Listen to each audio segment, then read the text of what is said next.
Winter had a way of quieting the land, of turning the world into a pale hush where even footsteps felt like secrets. That morning, the valley lay drowned in white, the sky low and heavy as though holding its breath. The stagecoach arrived through that stillness, wheels struggling through drifts, horses snorting steam into the frozen air. Old Silas Crow, who remembered more winters than most men had lived, watched from the porch rail of the post office. He always said there were moments when life shifted direction with the gentlest nudge, and that morning he felt the air tilt. Inside the coach sat a young woman with a coat too thin for the weather and a satchel that sagged with the weight of a life packed quickly. June Marlowe stepped out onto the icy boards, her boots touching the cold with timid certainty, as if she feared the wood might vanish beneath her. Her breath plumed in soft bursts as she clutched the satchel tighter, scanning faces for the man who had written her promises in a rushed, uneven hand. She found no one waiting. A few townsfolk paused to watch, more out of curiosity than kindness. A couple of ranch hands leaned against a post, exchanging looks. May Hollinger, who ran the boarding house, lifted her chin with sympathetic recognition. She had seen this before. A mail-order bride left standing. A story as old as loneliness. June waited longer than the cold allowed. She rubbed her fingers, trying to coax warmth into them, but the chill was not only from winter. Each passing minute carried the low hum of humiliation, that gnawing sense that she should have expected disappointment. A soft murmur rippled through the onlookers. Maybe her groom got cold feet. Maybe he found someone better. Maybe she wasn't as pretty as the letter had assumed. The murmurs cut with more precision than any blade. Calder Boone hadn't come for her. He hadn't even known she was arriving. The rancher was on the other side of the road, near May's porch, loading sacks of oats into his wagon. He looked like winter made into a man, broad shoulders, sun-faded coat, hair brushed with early gray despite his young age. A widower long before his years had settled. He wasn't paying attention to gossip, nor to the stagecoach at first, until a dropped satchel rolled toward his boot. He bent to pick it up, and June stepped forward instinctively, a quiet apology spilling from her lips. Calder raised his head, about to hand it back. When he noticed the tears gathering without falling tears, she tried to blink. Away so quickly, they looked like flashes of melting frost. He didn't speak, but something in his expression softened, the way snow softens under the first warmth of spring. May approached then, shawl wrapped tightly around her shoulders, voice hesitant. "Darlin', if your gentleman isn't showin', I can give you a room for the night, just until things settle." June shook her head, voice barely audible. "I'm worth not much, ma'am. But I can cook. He'll come. He has to." The timbre of her voice trembled like a loose window in the wind. But he did not come. As the sun began slipping behind the ridge, May sighed, gently guiding June toward shelter. Calder watched, something tugging at him, something he tried to ignore. He had carried enough sorrow for 2 lifetimes already. Taking on more felt dangerous. Yet the fragile resolve in June's shoulders stirred a memory of another winter night, another woman trying her best to carry too much alone. He loaded the last sack but didn't climb onto the wagon. He found himself walking toward May's steps as though pulled by a thread. The boarding house door had barely closed behind June when Calder stepped inside the foyer, brushing snow from his shoulders. May looked up, eyebrows raised at the sight of him. "That girl needs somewhere warm," Calder said, more quietly than he intended. May folded her arms. "I can give her a room, but she needs more than 4 walls. She's been strung along by some coward. You know how this town talks." Calder didn't reply. He merely glanced toward the staircase where June had disappeared. May noticed, and her sternness softened. "She's gentle, Calder. Too gentle for what this place can be." He nodded, the weight of the decision forming inside him. When June stepped down again, still carrying the storm she fought, to hide, Calder spoke before he could reconsider. "Miss Marlowe," he said, his voice steady, "my ranch is a ways out, quiet and safe. If you need shelter for the winter, you're welcome to stay. No expectation. Just a roof and work, if you want it." June stared at him, uncertain whether she'd heard correctly. "Sir, I don't want to be a burden." "You wouldn't be," said it plainly, without flourish. May studied his face, then June's, and understood something passing between them, something neither fully saw yet. The journey to the Boone Ranch took longer than daylight allowed. Snow thickened as they rode, the wagon wheels creaking like old bones. Calder drove with quiet competence, occasionally glancing toward June wrapped in his extra coat. She didn't speak much, but her gaze drifted over the snow-covered world, the white expanse stretching endlessly. It was a lonely landscape, yet she felt a flicker of safety inside the silence. When they reached the ranch, the house waited like an old friend, tired of being empty. Calder lit lamps, while June stood in the doorway. Taking it all in the worn floorboards, the mantel bearing a thin layer of dust. The quilt folded carefully on the wooden chest. The air held the faint scent of old pine and something else. Absence. June felt it, recognized it, respected it. She unpacked quietly, placing her few belongings with careful hands. Calder kept his distance, unsure how to bridge the space without stepping into pain she carried, or pain he'd kept locked away. That first evening, June asked if she might prepare supper. Calder hesitated, but she insisted softly. Cooking, she said, made her feel like she belonged somewhere, even if only for an hour. He nodded. She moved through the kitchen with deliberate calm, measuring lentils, slicing potatoes, stirring broth. The stew simmered, filling the house with a warmth it hadn't known in years. Calder stood by the hearth, watching the fire rather than her, because watching her stirred feelings he had not invited. When she placed the bowl before him, he thanked her with a warmth he didn't show often. June watched him taste the first spoonful, waiting anxiously as though the meal determined her entire worth. He set the spoon down, not rushed, not dramatic, simply saying it's good. And the relief in her small smile was something he wouldn't forget. Over the following days, June moved through the house with soft diligence, mending curtains, sweeping away months of settled quiet, patching one of Calder's torn gloves she found near the door. She didn't ask permission. She simply brought care into spaces that had long gone without it. Calder noticed every gesture, though he pretended not to. He fixed a crack in her window one evening while she was in the kitchen, sealing out the drafts. She noticed, but didn't mention it, simply setting aside an extra biscuit at breakfast the next morning. They became two figures moving through the same world without colliding, tracing paths that slowly, without intention, began to meet. But the outside world was not so gentle. One afternoon, during a supply run into town, June overheard whispers near the general store. Deputy Virgil Pike leaned against the counter, telling a group of locals that Calder Boone must be desperate. "Talkin' in a stray bride nobody wanted," another voice added. "Reckon she ain't right if her own groom left her." June froze, shame prickling her skin like icy needles. She tried to slip away unnoticed, but Calder caught sight of her expression as he stepped out of the store. He didn't pry. He simply walked beside her, carrying the parcels as though shielding her with his presence. Later that night, June stood by the window, watching snow fall, feeling the old ache of unworthiness spread through her chest. Calder passed by, paused, and asked if she needed another blanket. His voice held a quiet care she wasn't used to receiving. She shook her head, but something warm flickered between them, a small lantern amid a long storm. Old Silas, who had a habit of appearing when least expected, visited that week to drop off a sack of feed. He noticed the softened air inside the Boone house and smiled faintly, murmuring to Calder, "A house breathes different when two hearts are learning each other." Calder frowned at the implication, but Silas only chuckled and left before questions could be asked.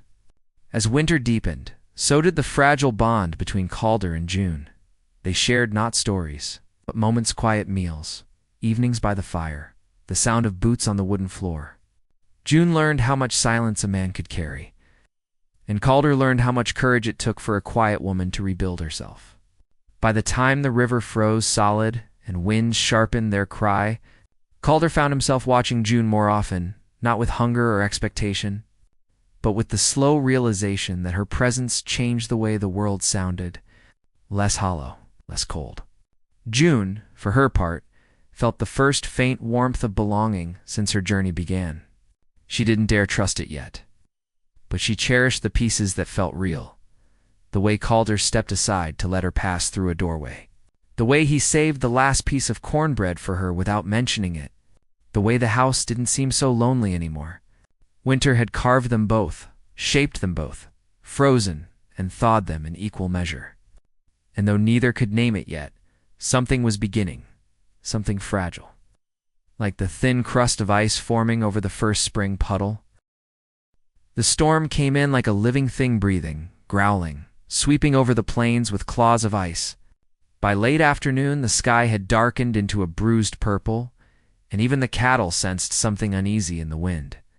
June stood at the kitchen window, watching the snow thicken until the world became a blur. Calder had gone out to the barn to secure the last of the feed, insisting he could finish before the storm fully settled its weight. June wrapped her shawl tighter, instinct tugging at her senses. The ranch had started to feel like a fragile sanctuary, and storms real or otherwise pressed against it from all sides. She stepped outside to call Calder in for supper when she noticed it. A flicker of orange. Far too warm to be a lantern, moving near the outer fence line. Her breath caught. The storm was too strong for wandering travelers, and that glow dance didn't match the rhythm of a rancher's steady lamp. June strained her eyes, heartbeat quickening. Through the blur of snow, she made out a hunched silhouette dragging something along the fence post, something metallic that scraped against the wood. She didn't know his name, but she knew his type. She had heard the gossip in town. There were men who envied the Boonland, who disliked the rise of warmth they'd seen around this ranch since June's arrival. Men who believed a lonely widower was easy to push, easy to unseat, easy to turn into a rumor. She didn't have proof, only instinct sharpened by hardship, but she trusted instinct more than whispers. June rushed toward the barn, snow slashing her face, calling for Calder. Her voice tangled with the wind, but he heard the urgency in it and stepped out immediately, wiping frost from his brow. "There's someone near the fence," she said breathlessly. "With a lantern. And something else. I think he's damaging the posts." Calder stiffened.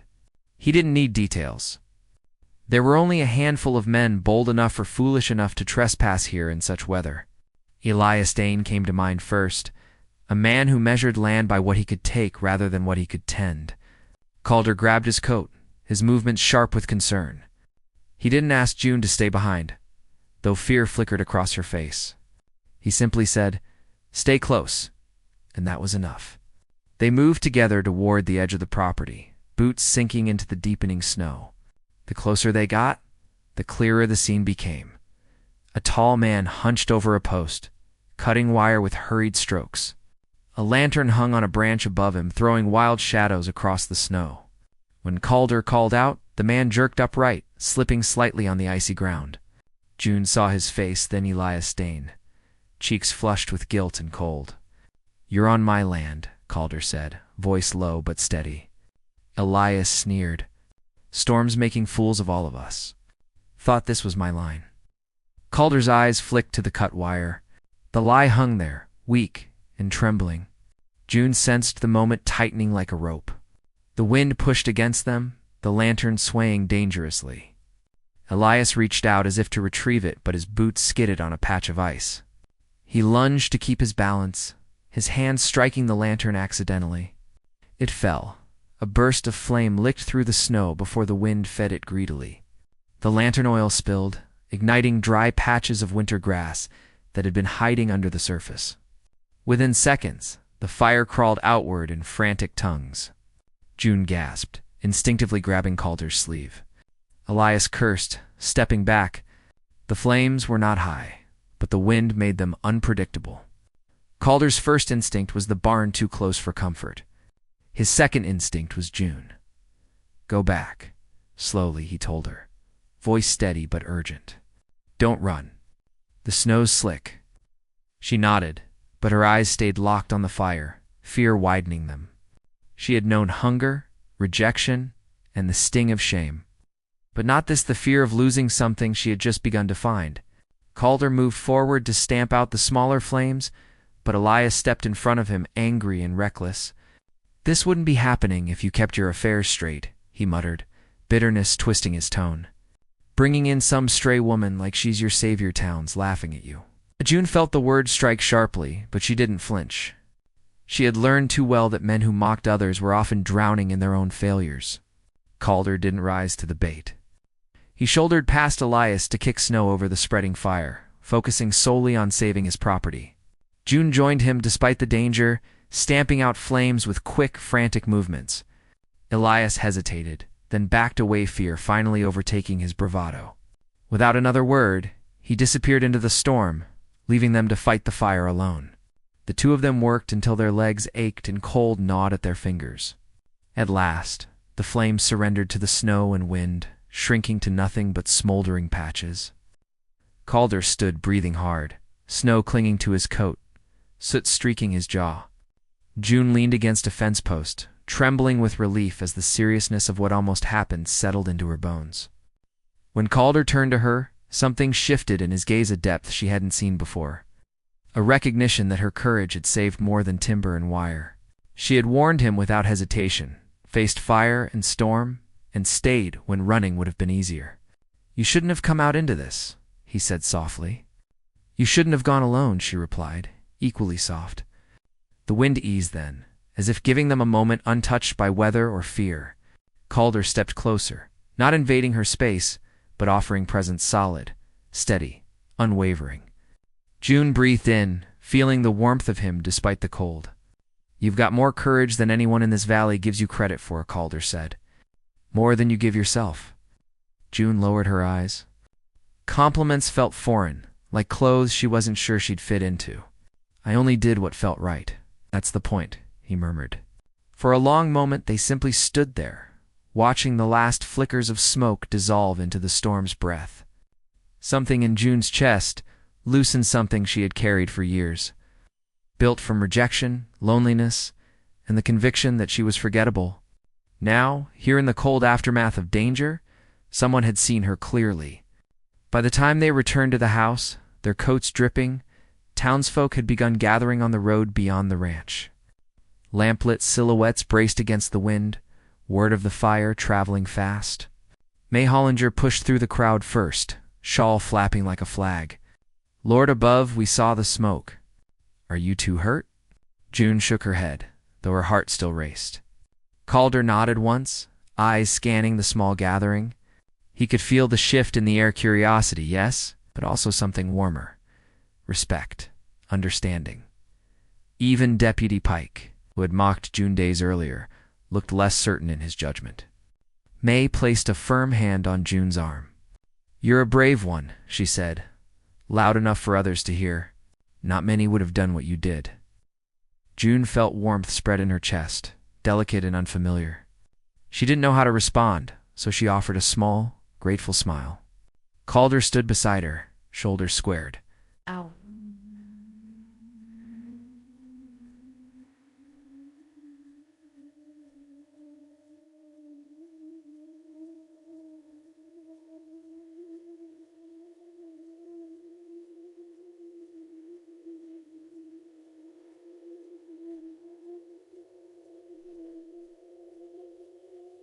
So, parted alone. As the crowd dispersed and lanterns dimmed one by one, June followed Calder into the quiet house. The fire in the hearth was still alive, casting a golden glow across the room. Calder removed his coat, hesitated, then spoke with a gentleness that matched the flickering light. "You don't have to leave come spring," he said. "If you'd rather stay, not because I need help, because I'd like you here." June's breath caught. The offer wasn't adorned with promises or declarations. It was simple, honest, and steady, everything she had ever longed for without realizing it. "I'd like that," she whispered, her voice carrying the softness of a thawing river. They sat near the fire, letting the warmth pull the cold from their bones. Calder didn't reach for her hand, and she didn't offer it. Their closeness was enough. Their silence filled with everything they were both learning to believe. Old Silas would later say that night marked a turning, subtle yet certain. A shift in the kind of loneliness that had settled in both their hearts. A beginning carved out of fire, storm, and the unspoken tenderness between two people who had once thought themselves unworthy of being chosen. And as the storm eased its grip on the valley, June leaned back in her chair, eyes drifting toward Calder. For the first time in years, she felt safe enough to imagine tomorrow. If this tale warmed you even a little, partner, don't forget to subscribe for more Wild West stories whispered from an old soul's heart.